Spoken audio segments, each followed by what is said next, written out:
Hello everybody, I'm Acelegin and welcome back to some more Dream Daddy.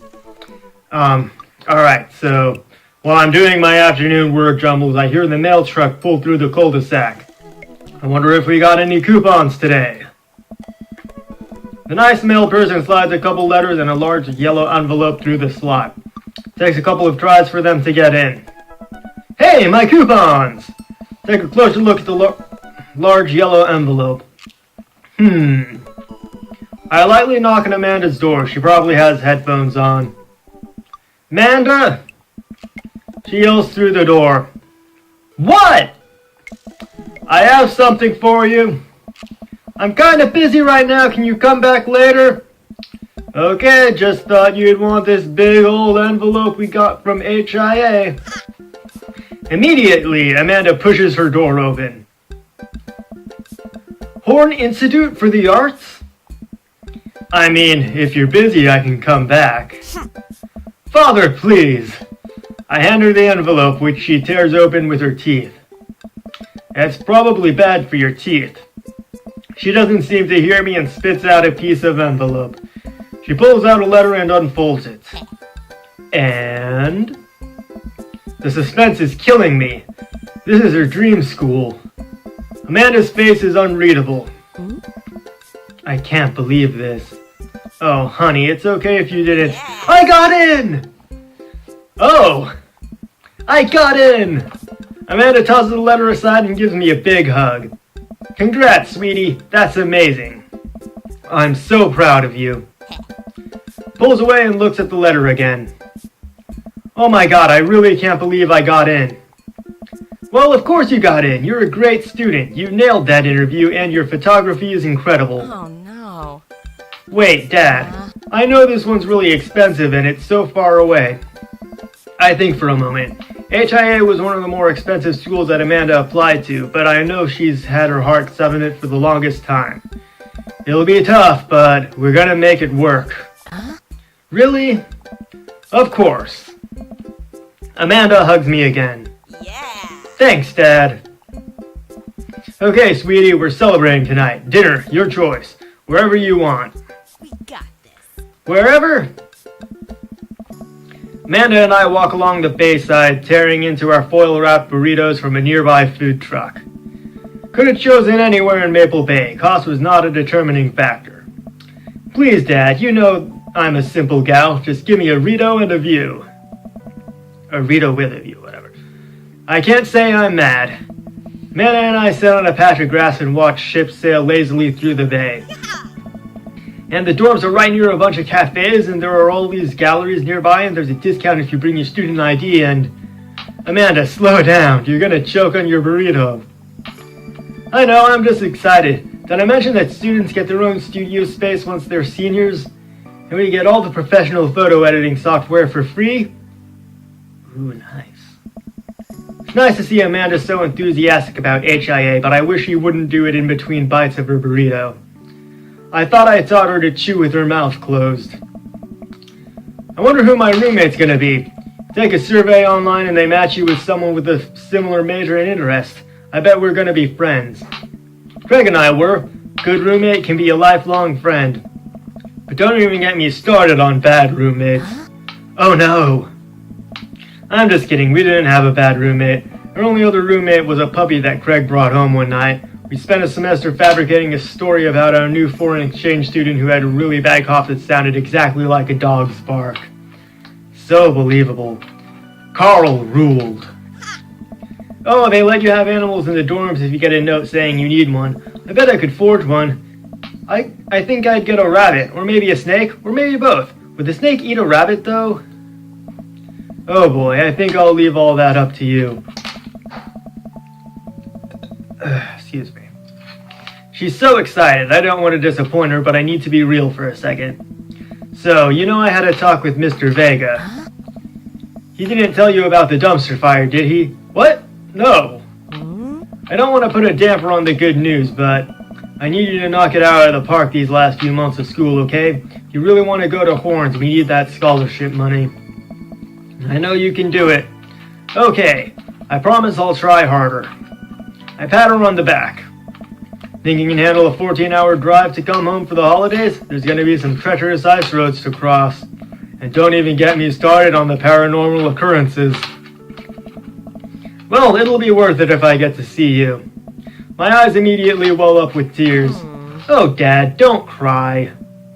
Sorry, I'm just very, very proud of you. You're all grown up now and you're such a good person and I hope you know how important you are to me. Dad, stop. You're gonna make me cry too. It's too late, honey. It's happening. Dad, I can't get tears in my burrito. It's gonna make it sad. Pull Amanda in for a hug and kiss her on the forehead. Love you, kiddo. Love you too, Pops. Managing debt is just a part of being an adult. Welcome. You've got dads. Yes, I do. That's,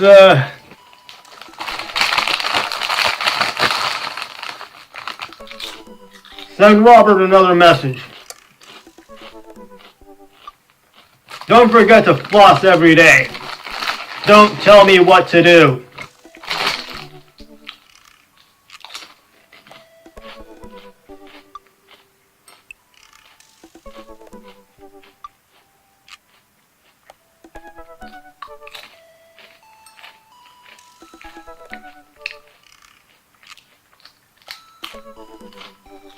It's not responding. Great. There we are.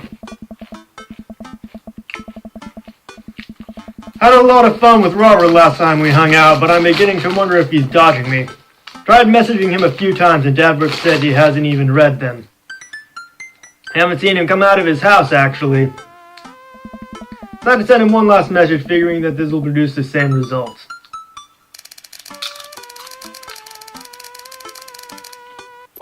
Hey man, don't know where you've been, but we should grab a drink soon. Walk away from my computer because at this point I know he's not messaging me back anytime soon.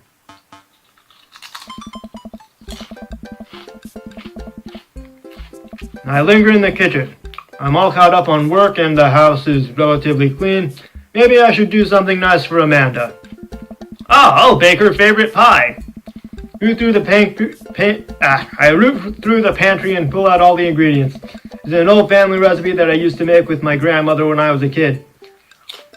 I lost the actual recipe card a long time ago, but I think I'll be able to remember how to bake it. So I'm mixing the ingredients together for the crust until I get a nice dough.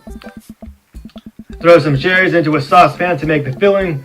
Normally I don't like to multitask in the kitchen, but this cherry pie is a piece of cake. Pie? It's a piece of pie. I'm making a pie. Ah man, I can never remember what temperature you're supposed to set the oven at. I'm pretty sure it's 375, but I could be wrong. Who am I kidding? I'm never wrong when it comes to this pie.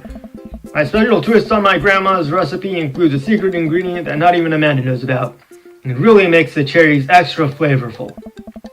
God, why can't I remember what the secret ingredient is?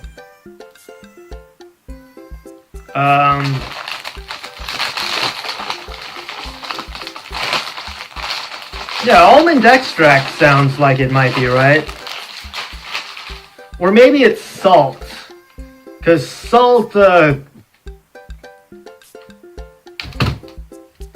got it! I need to go wash my hand. One sec.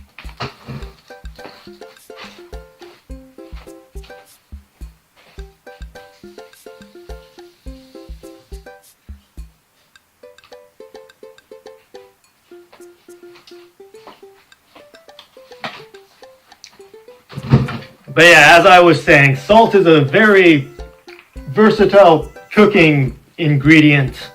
You can do some pretty neat things with it. And I'm gonna go with almond extract. Oh, it's almond extract, duh. Oops, I accidentally poured a little too much in. Way too much in. I'm sure it's fine. Baking is an art and some of the most beautiful art is made from mistakes. Very true. Finally got the pie in the oven. How long am I supposed to leave it in there? 50 minutes? I'll just wing it. Man is going to be so excited. That kid loves a good pie. Have a seat at the kitchen table and do word jumble until Amanda comes home. I can hear the door slam open. Yo, Pops, what smells like pie in here? It's pie, sweetie. Amanda darts over to the oven and looks inside. Yes! Hey, it's not done. Be patient. What's your angle here? What? Pies are an objective-based confection. What are you trying to get out of me? I've been leading a double life. Amanda, I have terrible news for you. I'm actually a pro skateboarder and an aspiring astronaut and bank robber. Lifestyle is calling me back and I must go. One last job. You know how it is. This pie was the only way I knew how to tell you. Well, I appreciate the years we spent together, but a trade-up is a trade-up.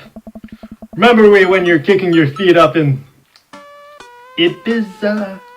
Yeah. Thanks for all the pie. Share a cordial handshake. I wait a few more minutes before taking the pie out of the oven. I set it on a rack to cool and guard it so Amanda doesn't dig into it before it's ready. Huh? What? Does it look kinda weird to you? Oh, that's just me taking artistic license on what cherry pie means to me emotionally. I'm just saying this because, you know, it seems like you might have baked this pie incorrectly. And you're currently, right now, trying to pass it off as a good thing. It's art, sweetie. Was it art when you accidentally baked a whole uncracked egg into the center of my 12th birthday cake?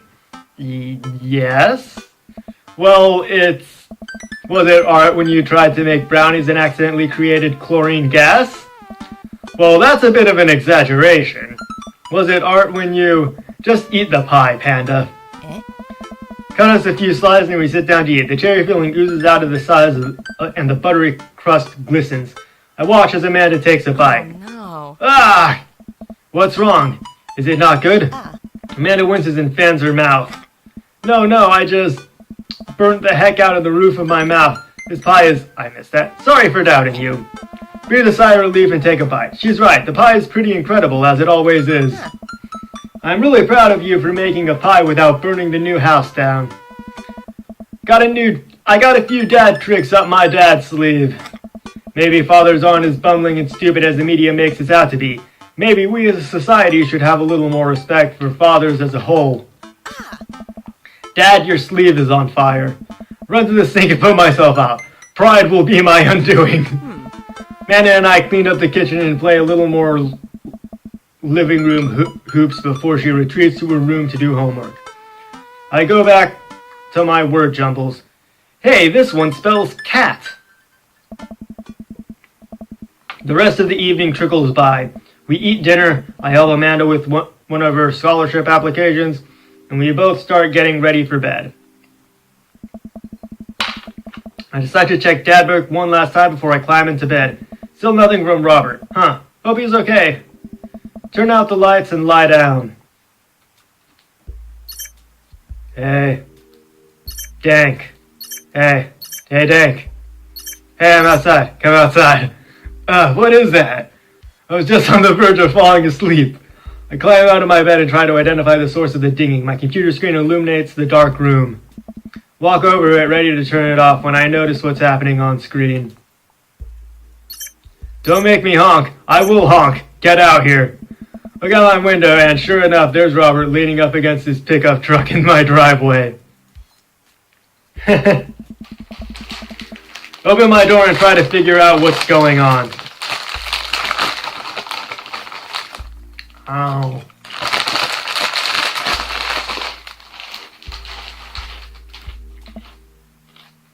Hey. Hey? I... Wanna hang? I was kinda sleeping. That's no fun. Come hang out. I would argue that sleeping is very fun, but I don't have to be anywhere in the morning. Might as well live a little. Sure. I don't know. Cool. You plan on going out like that? I looked out and realized that I am, in fact, not wearing pants. I mean, I don't mind. Right, 1 second. I run inside and throw on my going out pants, shoes, and a jacket. I grab my keys and meet Robert back outside. Ready? Ready. Hop in. jump into the passenger seat of his old red pickup truck. I have to move a few empty cigarette packets and gas station receipts out of the way before I can sit. Robert silently starts the car and we drive out of the cul-de-sac. Hey. You like Tom Waits? Hoist that rag, baby! Before I can answer, Robert turns up the radio. Yep, that's Tom Waits, all right. He lights a cigarette and cracks the windows. We drive together in silence.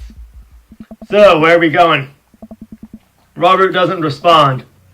Robert? Oh, I heard you. Still doesn't answer my question. I look out the window and notice that Robert's taking us to the highway. I twiddle my thumbs. Well, whatever I've got myself into, it looks like I'm in it for the night. Settle into my seat and watch street lights pass by. Glance over to the Robert, who's driving intently. He looks tired, as he always does, but there's something a bit more there that I just can't place.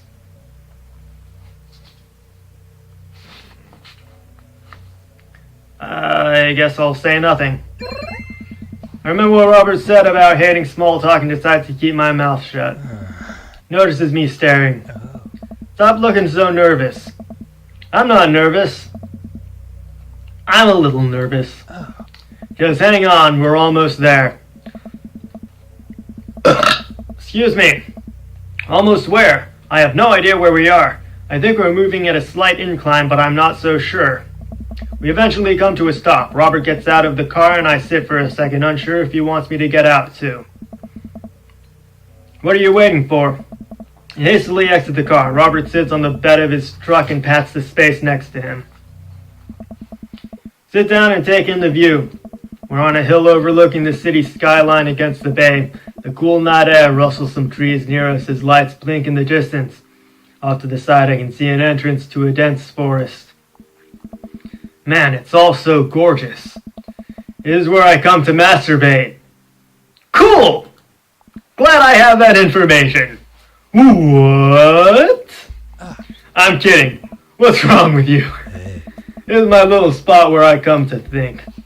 It's nice. You can see the whole city from up here. Really gives you some perspective. Robert reaches behind him and pulls out something from under his jacket. It glints in the moonlight and I suddenly realize what it is. Oh shit, that's a knife! Oh, please don't stab me! Robert reaches into his pocket and pulls out a small piece of wood. Please don't stab me with that either! Robert takes a knife to the piece of wood and starts carving at it. Oh, I breathe a very audible sigh of relief as Robert looks at me sideways. Think I was gonna stab you just now? What? No. I hate to break it to you, but I did, in fact, bring you out here to harvest your organs.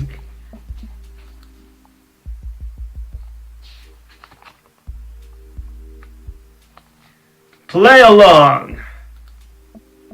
Yeah, well, you think you got me in your trap, but I knew. For years I've been putting the most vile junk food in my body in preparation for this day. Come at me, friend, and reap what you will. 2 steps ahead of you at all times. That's how I operate. Ha! Nothing gets past you, huh? Robert reaches into his pocket and pulls out a folding knife that he opens and hands to me. Gonna warn you, the last guy I had a knife fight with lost 3 fingers because he didn't know the 8 basic rules of knife fighting. You're familiar, correct? I honestly can't tell when you're kidding. I'm so many levels of irony deep that I've forgotten what humor is. He and I laugh. You ever whittled before? Considering I'm not a grandpa, no. What do you mean by that? Well, I just thought that you would have a block of wood shipped to you along with your first social security check. Dank, I'll have you know that whittling is a time-honored tradition enjoyed by both young and old alike. That you're dismissing it before you even tried it speaks volumes about your character. However, because I've gotten to know you for some time and have come to think of us as friends, I'm willing to attribute it to ignorance instead of malice. What I'm trying to say is, go get that stick. Robert motions to a good-looking stick on the ground, perfect for potential whittling. I pick it up. The most important thing to remember while whittling is to cut with the grain, not against it. If you cut against the grain, the wood is going to splinter. Isn't the most important thing safety? No. Getting hurt comes with the territory. Look at my damn hands. Look at his damn hands. They're calloused and covered in little white scars. They are very nice hands. Can't make a stick omelet without breaking a few hand eggs. Ah! While I'm distracted, the knife slices into my thumb. Blood gushes all over my little wooden carving. Robert is lost in carving and doesn't notice me bleeding everywhere. Robert still doesn't notice. Robert, I'm dying. I'm bleeding to death. Robert finally looks over. Reaches into his jacket again. Jesus, how much stuff did this guy keep in there? And pulls out a red bandana. Wraps it around my thumb. Hold tight. Hops off the truck and I can hear him rummaging around in his car. Comes back a moment later with a well-stocked first aid kit. Robert carefully wipes all the blood off my hand and swipes a bit of antiseptic onto the cut. With surprising gentleness, he places a bit of gauze on the wound and wraps it all up. I don't know. You okay? Yeah, I'm good. Hands me what's left of the tube of antiseptic. Make sure to keep that cut clean. It's oddly touching and a little sexy? Guess I'm a real whittler now. That you are. Be careful though. They're attracted to the smell of blood. Wait, what? What's attracted to the smell of blood? Cryptids. Tons of them out there, you know.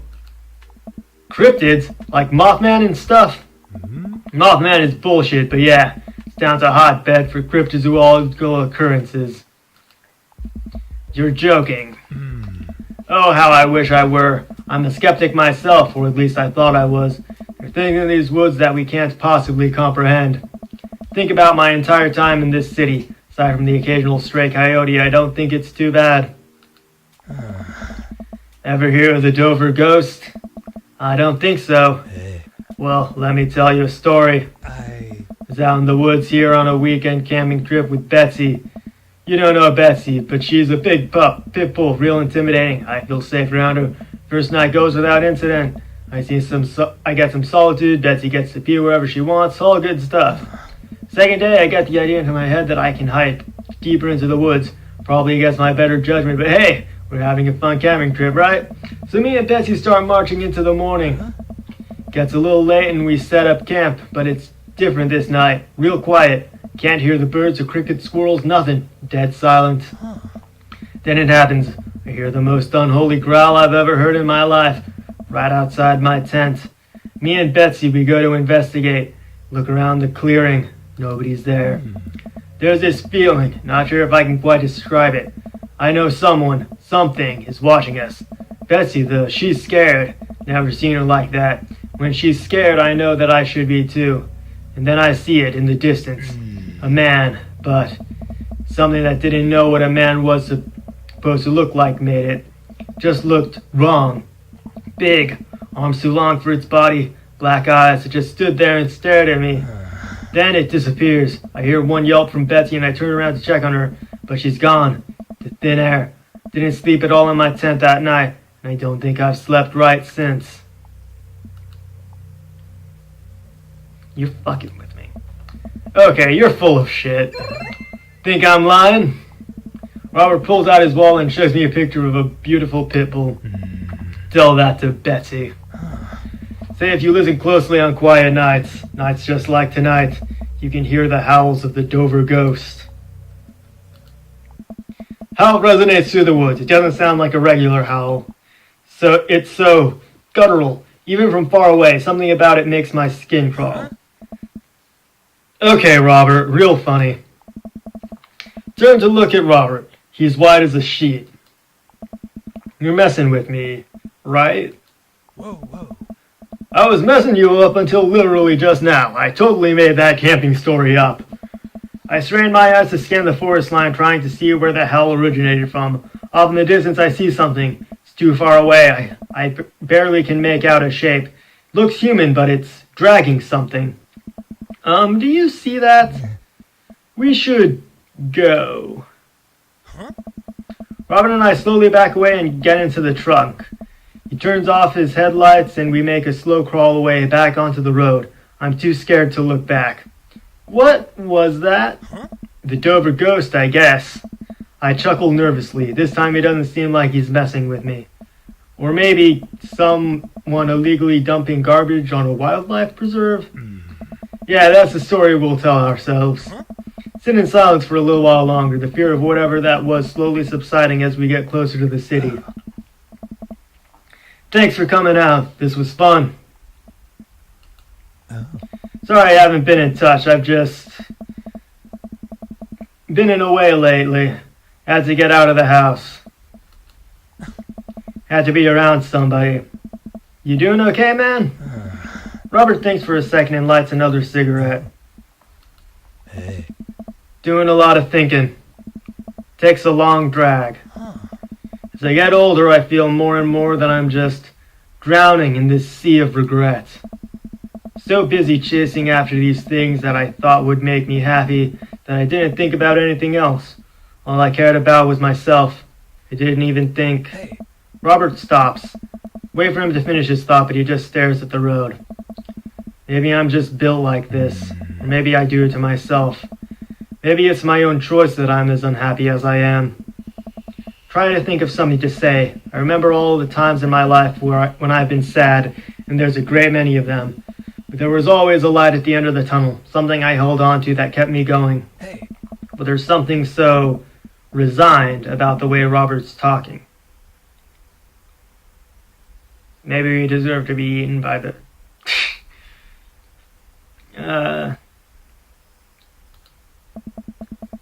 Must have taken a lot for you to tell somebody this. You're a mysterious guy, Robert. You don't have to be. Do you ever... wish you were a better father? I think about it for a second. All the time. You can read all the parenting books you want, but nothing will ever prepare you for raising a child. So much stuff I regret or wish that I could have done better, but I don't have the answers. I don't know if anyone does. It's funny. I look at you and your relationship with your daughter, and it seems perfect. It isn't. At least you're there for her. Stare out the window at the blur of passing trees. I just hope I'm a better father to my kid than my dad was to me. What did your dad do? It's more about what he didn't do. He was quiet, stoic. Don't think he ever once told me that he loved me. Cared more about his work than he ever did about me or my mom. I don't know. Do you hate him? No. I used to, but after I became a parent, I just kind of feel bad for him. Missed out on my whole childhood. When I think about all the happiest moments in my life, they're all with Amanda and Alex, and he just wasn't there. Hurt like hell when I had to leave him to die in that Belarusian prison. Really? What? Turn and smile at him. Now he's retired in Florida with my mom. We go there every Christmas. We both break out into laughter. He pats me on the shoulder. Drive the rest of the way in silence, listening to the radio and watching the bright lights of the city grow bigger. Robert drops me off at my place. As I'm about to close the passenger door, I realize that I still have Robert's pocket knife in my jacket. Pull it out and offer it back to him. Oh. You hold on to that. Never know when you might need it. Night, Robert. Have a safe drive home. Robert smirks, then pulls away. He then immediately pulls into his driveway, which is one over from mine. Gets out and waves. Tiptoe into the house, careful not to wake Amanda up. Whoa, where'd you come from? Look around and spot Amanda coming out of the kitchen with a glass of water. Thought you were sleeping. Oh, Robert woke me up to go cryptid hunting. You know the Mothman is bullshit, right? Amanda, laying... You know what? It's fine. Think about the conversation I had with Robert in the car as Amanda starts walking towards her room. Hey, Amanda? She stops. I love you.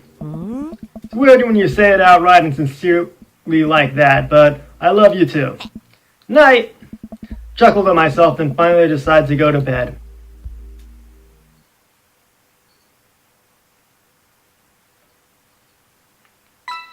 Date complete!